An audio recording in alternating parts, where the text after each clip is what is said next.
Good morning, good afternoon, good evening, you lovely people, whichever one it is for you.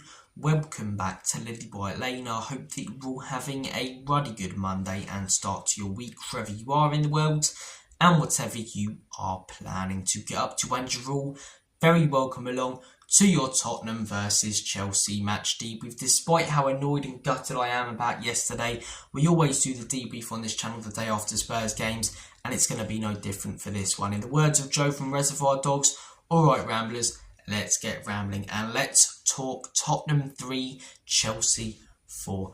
That was the full-time score yesterday at the Lane. Where to start? Really, really poor performance from Spurs. Pathetic result. We were lucky to get that goal back in the end. It masks over what was a horrendous second half really and makes it look more competitive than it actually was. You guys who have watched this channel for a few years, maybe even a few months, you will know I think the biggest problem with this football club is Levy and Enoch. You know, if you've been watching this channel for a while, that I've been calling them out for years. But this manager, in my opinion, simply isn't good enough. He's been backed far more than Jose and Conte, and results-wise, he's doing a far worse job. And yesterday, he got so many things wrong. First off, the lineup. Don't get me wrong, like any other Spurs fan, I was happy as Larry to see Van der Ven and Romero back in the team, because they're our best centre-backs.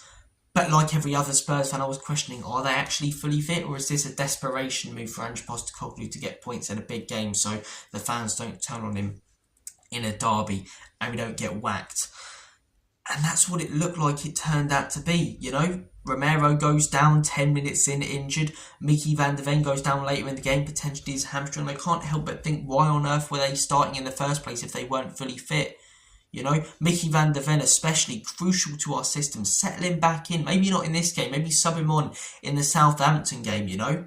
Because you don't want to throw him straight back into the thick of it where he has to sprint back when we're playing a high line against quick wingers like, you know, Neto and Jackson up top for them and Sancho. And then he does his hamstring or, you know, gets another injury. And it looks like that's what it was. And Romero coming straight back as well. Should have he been starting? Probably not. I was excited to see them in the starting 11, but only Ange knew if they were fit or not. And in my opinion, he got it completely wrong to judge that they were. And if they weren't fully fit, and he knew they weren't fully fit, as I say, it's a stupid move to play them on half fitness when they're not ready and risk an injury because it's a big game. Really, really stupid, especially when we're going to play the way that we are, as I say. Then the game kicks off. We start brilliantly. 10 minutes in, as I say, we're 2-0 up. We're in cruise control. Chelsea have made 2 mistakes. Cucurella is acting like he's on dancing on ice. Fantastic. Lovely jubbly. The world's a better place. That's where most managers shut up shop a little bit. That's where most managers go, okay, we're going to drop back a little bit. We're going to start counter-attacking them instead of this high press because we've got a good advantage. And because we're 2-0 up, they're going to have to commit more players forward. They're going to leave more space in behind, and that's where we attack them with our pacey players. No, we don't do that. We start doing back heels out the back, playing out from the back, high press, you know, like we were in the first 10 minutes, and Chelsea get back into the game because of it. They cut through our midfield like a hot knife through butter. Jadon Sancho scores a goal, and for the rest of the first half, they were the better team. We had some big chances, the Pape Matar header, for example, but they looked by far the better team. They were passing it around far better. They were exposing the space in the midfield. And you could see at half-time, if we didn't make substitutions, we were not going to go on and win this game. The midfield was being cut through. I think every Spurs fan could see that Sarr or Bissouma, maybe even both, needed to come off the pitch. And someone like a James Maddison needed to come on, especially in a game like this when there's as much space as Chelsea are giving you to expose. And you've got one of the best creators on his day in the Premier League. But we don't make any subs. We go out in the second half, no substitutions. Cole Palmer makes it 2-2. It's a stupid, stupid penalty to give away from Bissouma. Maybe we should have brought him off at half-time when he's been cut through in the first half. Okay, is Ange going to make some substitutions now? No, he still waits. He still waits. Now, the 10 minutes after half-time thing, I don't agree with it, but you can understand it a little bit more.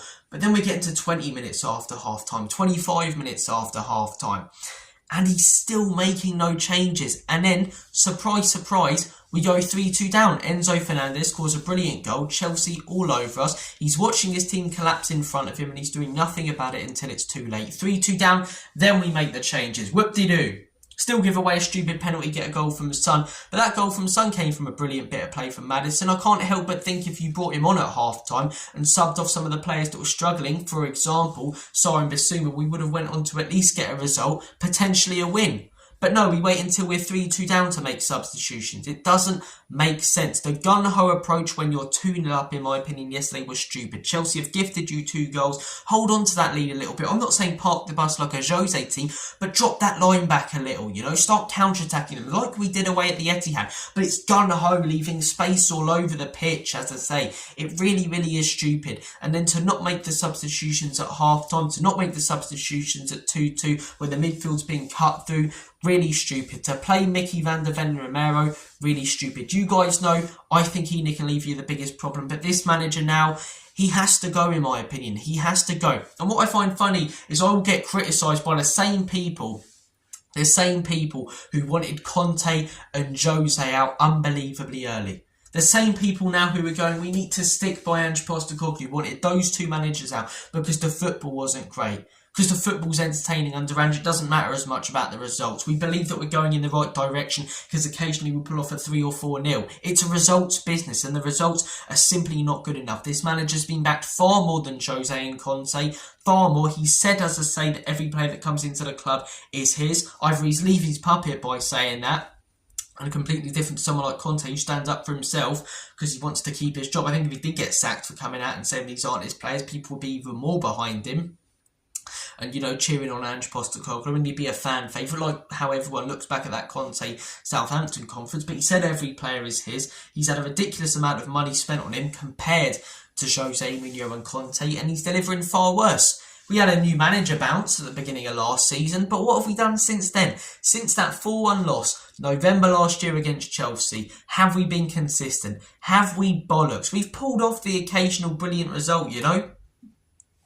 The 4-0 at Villa Park at the end of last season, for example. The 4-0 against City this season. The 3-0 against Manchester United. Because when it clicks, this football's brilliant. But you've got to switch it up. You've got to adapt in certain games. And he doesn't. And hence we have no consistency. Because teams know the way that you're going to play.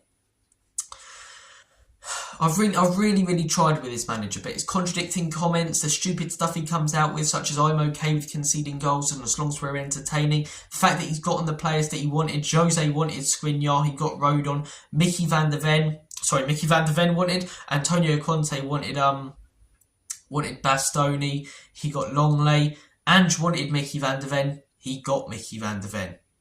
He's gotten the players that he wanted. Timo Werner, Ange said he wanted him, man. Just shows a real lack of ambition from the club and from this manager. People talk about him having a winning mentality, and then he comes out and says, as long as we're entertaining. That's not a winning mentality. It might get your wins in Scotland, but Celtic are 9 points clear at the top of the Scottish League. And when you bring that up, people go, oh, you look at, undermining the Scottish League. Well, no disrespect, but yeah, it's a fact that it's nowhere near as good of a league as any of the top 5. The level of quality in the Scottish League, quite frankly, is really, really poor. Can Scottish teams pull off the occasional upset in a European competition because of their home atmospheres? Of course they can, but it's a 2-team league, and those 2 teams always tend to get knocked out in the group stages of whatever European competition they're in. I really do think we need to look elsewhere. I really, really do. Owners are the biggest problem when Ange goes. It's not if, because we've got Liverpool and Forest coming up after that Southampton game, which might save him a couple of weeks, but when Ange goes, we need to bring in someone who's able to adapt, with experience in the Premier League, as I say, who actually wants to win, and who just doesn't do stupid things like going 2-0 up and, putting the team so far forward and not shutting up shop and playing players who simply aren't ready to come back from injury and coming out with comments like he does and getting inconsistent results. Since last November, 19 losses in our last 38 is simply not good enough. We've been a mid-table club under this manager for the most part, and we are where we should be. People go, oh, the performances and the stats and the goals, we're high up.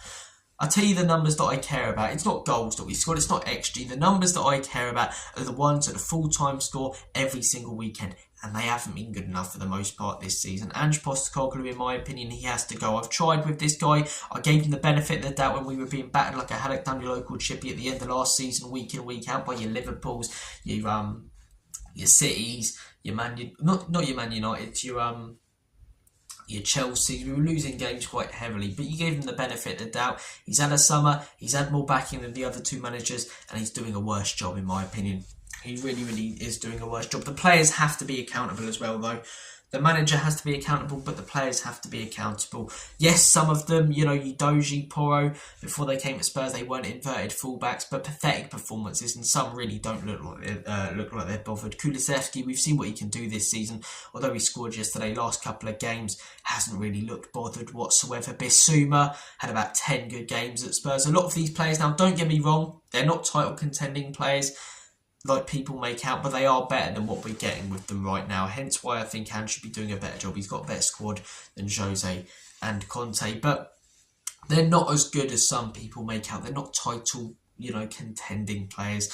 And people who make these stand accounts for the likes of Porro and Udogie, they're 7 or 8 out of 10 players. They're not the type of players that are going to get you to win trophies, you know. Ange signed them, yeah, but they're really not good enough. They're really, really not. A lot of the players have to be accountable. Saar, Bissouma, the wing-backs yesterday, pathetic.